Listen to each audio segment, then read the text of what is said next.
Praise God, magandang umaga po sa inyo lahat. Ako nga pong muli si Michelle Asinas ng The Sanctuary Church at welcome po sa ating morning tilaok. At bago po tayo magpasimula, atin po munang basahin sa Joel chapter 3 verse 14, ESV version. Sabi po rito, multitudes, multitudes in the valley of decision, for the day of the Lord is near in the valley of decision. Tayo po ay manalangin. Lord, maraming pong salamat sa panibagong buhay at kalakasan na binibigay niyo po sa bawat isa sa amin. At Lord, sa aming devotion, kayo po ang patuloy na manguna at maggabay dahil wala po kaming magagawa kung wala po ang inyong panguna, Lord God. At sa aming talatang binasa at pagbubulay-bulayan, kayo po ang patuloy na magbigay ng mensahe at gamitin niyo lamang po ako para sa inyong kapurihan. Maraming pong salamat. In Jesus' name, Amen. At ang akin pong devotion sa umagang to ay pinamagatan ko pong Valley of Decision. So pag sinabi po nating Valley of Decision, sabi po rito, represents the pivotal moment in a person's life when they must choose their path. Parang nasa gitna ka po ng pagdidesisyon pag sinabing nasa Valley of Decision, hindi ka pa nakakapag-decide. Pero dito po sa ating nabasa sa Joel chapter 3 verse 14, kung babasahin po natin yung chapter 3, makikita po natin na nandun na yung warning ni Prophet Joel sa bawat isa na ang ating Panginoong Diyos ay babalik na. Kaya nga, 2 beses niyang sinabi rito yung word na multitudes, multitudes, na for the day of the Lord is near in the valley of decision. Nandun na po yung urgency na kailangan ngayon mag-decide ka na. Hindi pwedeng bukas or sa next month or next week, kailangan ngayon na. Na hindi ka na dapat nandun sa decision na or you are choosing na parang nandun pa yung doubt. Kailangan nandun na yung katatagan mo at nandun yung paninindigan na gawin kung ano yung dapat. Dahil alam naman natin na ang pagbabalik ng ating Panginoong Diyos ay nalalapit na. Sabi nga po mga kapatid, yung life natin is life na puro choices. Sa bawat hakbang na ginagawa natin, maliliit o malalaking bagay na yan na gagawin natin, meron tayong pagpipilian lagi. At tandaan natin mga kapatid, every little things man yan na decision natin, lagi siyang may equivalent sa future natin. Kaya every decision na gagawin natin is napaka-importante po.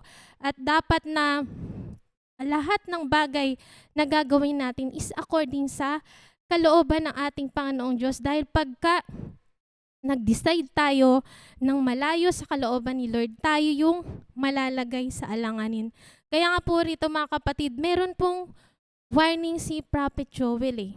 Nakikita na po yung sign ng pagbabalik ng ating Panginoong Diyos. Pero bakit nandun pa rin tayo hindi pa rin tayo makapag-decide? Kasi minsan po, 'di ba, nagkakaroon tayo ng doubt kung ano yung dapat nating gawin dahil meron tayong mga kino-consider, may mga bagay tayong hindi kayang i-sacrifice, lalo na kung minsan hindi natin kayang ipagbalit yung spiritual things dun sa mga bagay na ginagawa natin lagi or nakasanayan na natin. Pero dapat nating tandaan na everything na about sa ating Panginoong Jesus ay hindi sayang. At every decision na gagawin natin is makikita natin yan sa future. Magre-reflect yun sa ating future. Kaya kailangan nating maging maingat sa every step na gagawin natin para hindi tayo magsisi sa huli. So dito po, meron pong 3 sign na we're not doing the will of God. Kasi minsan nagkakaroon tayo ng doubt, kalooban ba to ni Lord? O ito ba talaga yung will ni Lord? So ang pinaka-importante, paano ba natin malalaman yung sign na hindi ito kalooban ng ating Panginoong Diyos? So una po, ilan po ito sa mga sign? Number 1, you're constantly worried or stressed. Minsan kasi, diba, halimbawa nagkaroon tayong magandang trabaho at napakalaki ng offer sa atin ng pera na tatanggap natin. Pero bakit parang nandun yung worry, yung stress, hindi pa rin tayo masaya. Feeling naman natin na fulfill natin. Pero nandun pa rin, hindi pa rin tayo gano'n, nagiging masaya at parang lagi tayong stress. Tandaan natin mga kapatid, ang totoong happiness ay nagmumula sa ating Panginoong Diyos. Everything na gagawin niya sa buhay natin is magkakaroon ng peace sa atin. Pero kung alam natin na yung ano man yung meron tayo ngayon is nagiging hindrance yan at hindi talaga tayo nagiging masaya kasi hindi talaga to galing sa ating Panginoong Diyos at nagdadala pa sa atin ng stress, malamang na hindi ito kalooban ng ating Panginoon. Then number 2, less time for God. Kung ano man yung halimbawa natanggap natin na feeling natin na blessing pero nagkakaroon naman ng conflict sa time natin sa ating Panginoong Diyos, maaaring hindi ka na nakakatin ng gawain o yung mga bagay na pinagkatiwala sa atin ni Lord ay hindi na natin nagagampanan, maaaring hindi ito kalooban ng ating Panginoong Diyos. Tandaan natin, hindi magbibigay si Lord ng isang bagay na magiging hadlang para magawa mo yung bagay na pinapagawa niya, yung ministry. Everything na gagawin ni Lord is yun pa yung magpapalago sa atin. At kung talagang grateful tayo mga kapatid na yung blessing na nag-flow sa ating trabaho man yan or sa pag-aaral or promotion, kung talagang grateful tayo, dapat ay mas maging mainit tayo sa pagsiserve sa ating Panginoong Diyos. At nandun kasi yung gratefulness eh. Di ba pagka alam natin na galing talaga kay Lord, syempre, lalo tayong magpupursige at magiging thankful. Yun yung dapat na maging result ng bawat blessing na natatanggap natin kasi hindi naman natin matatanggap kung wala si Lord. Kaya dapat lang na everything na gagawin natin is about kay Lord pa rin. Kaya nga sabi sa isang awitin na Jesus is the center of it all. Huwag nating gagawing hindrance. Halimbawa sa work or anything. Huwag natin siyang gawing hadlang para sa paggawa sa ating Panginoong Diyos. At pangatlo, straying away from your purpose. Yun yung parang nararamdaman natin na hindi na natin nagagampanan yung purpose natin. Pwedeng sa family at lalo na sa gawain ng ating Panginoong Diyos, maaring hindi ito kalooban ng ating Panginoong Diyos. So, kailangan nating maging mas prayerful at maging palabasan ng Biblia. Dahil dito natin mas makikita yung kalooban ng ating Panginoong Diyos. Hindi yung basta decide lang tayo ng decide na hindi natin sinasangguni ang kalooban ng ating Panginoon. At napaka-importante rin na lumapit tayo sa mga nakakataas sa atin o sa mga leaders dahil minsan sila yung ginagamit ng ating Panginoong Diyos para malaman natin kung ano yung nais ng Panginoon at matuto tayong makinig.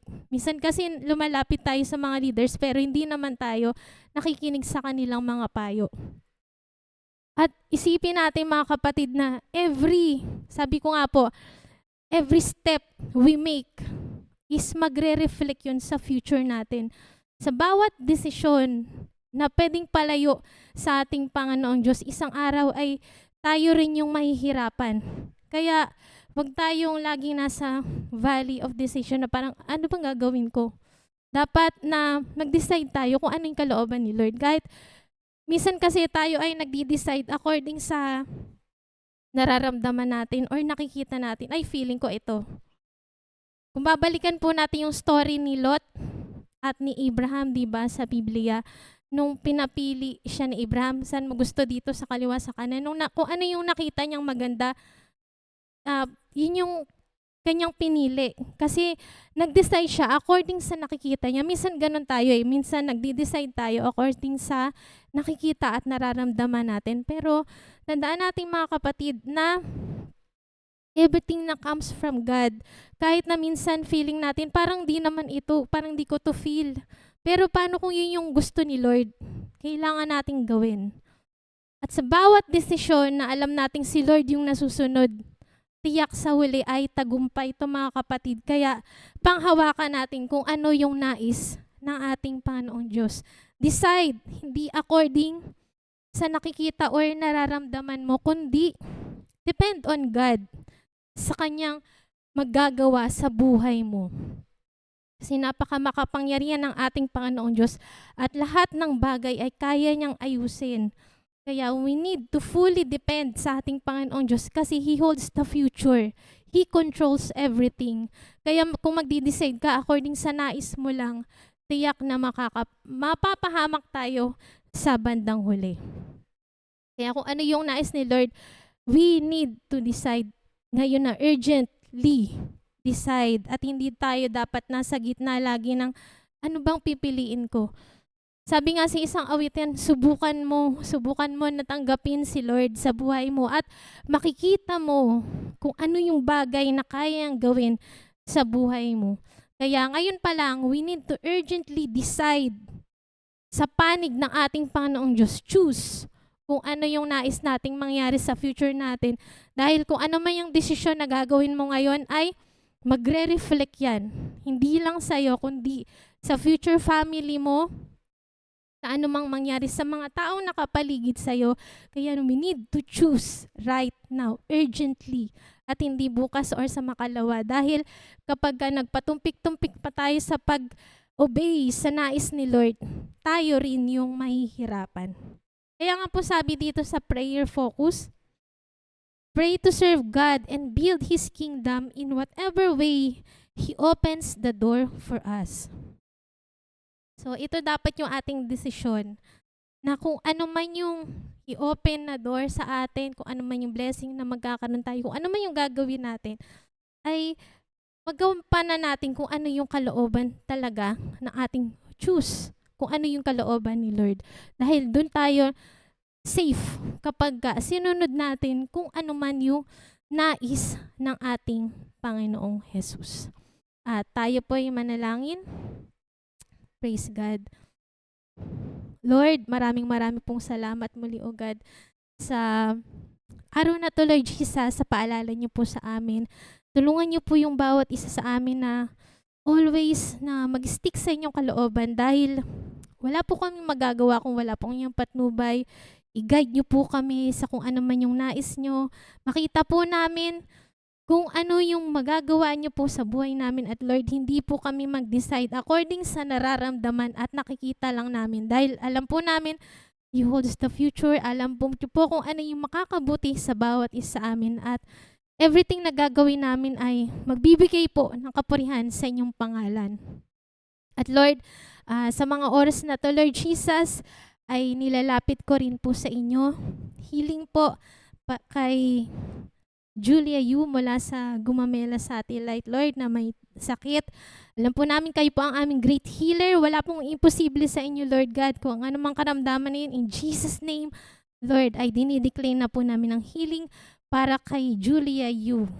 At ganun din po, Lord, prayer request para mula sa aming kapatid na si Angeline Mendoza, na si Daryl ay makapasa ng interview. Lord, kalooban niyo po yung masunod yan, Lord God. At kayo pong patuloy na manguna kay Daryl upang bigyan niyo po siya ng wisdom na nagmumula sa inyo, Lord God. At maipasa niyo po yung interview na according po sa inyong kalooban, Lord.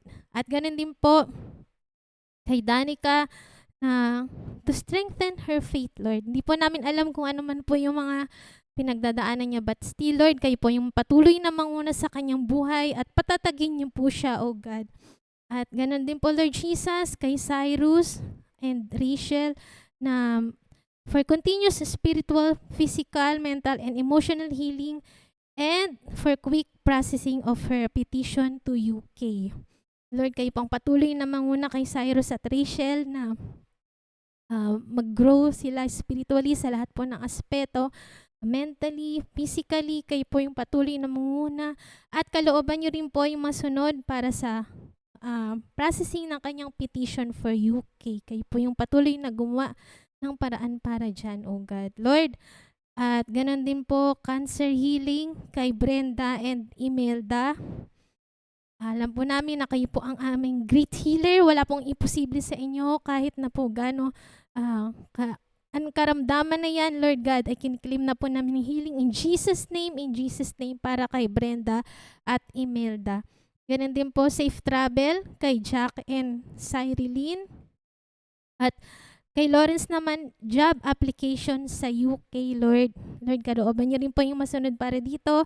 At kung kalooban niyo po ito, nawa kayo pong patuloy na mag-guide sa kung ano man yung mangyayari sa job application ni Lawrence sa UK. At ganun din po kay Dave, Carlo, at Kirk, to know God's word and may apply to their life, na kung ano man yung mga naririnig nila, Lord Jesus, ay ma-apply po nila ito. Lord God, patuloy niyo kayo ang manguna kay Dave, Carlo, at Kirk. At sa bawat isa, Lord, magkaroon po talaga ng physical and spiritual healing, Lord Jesus.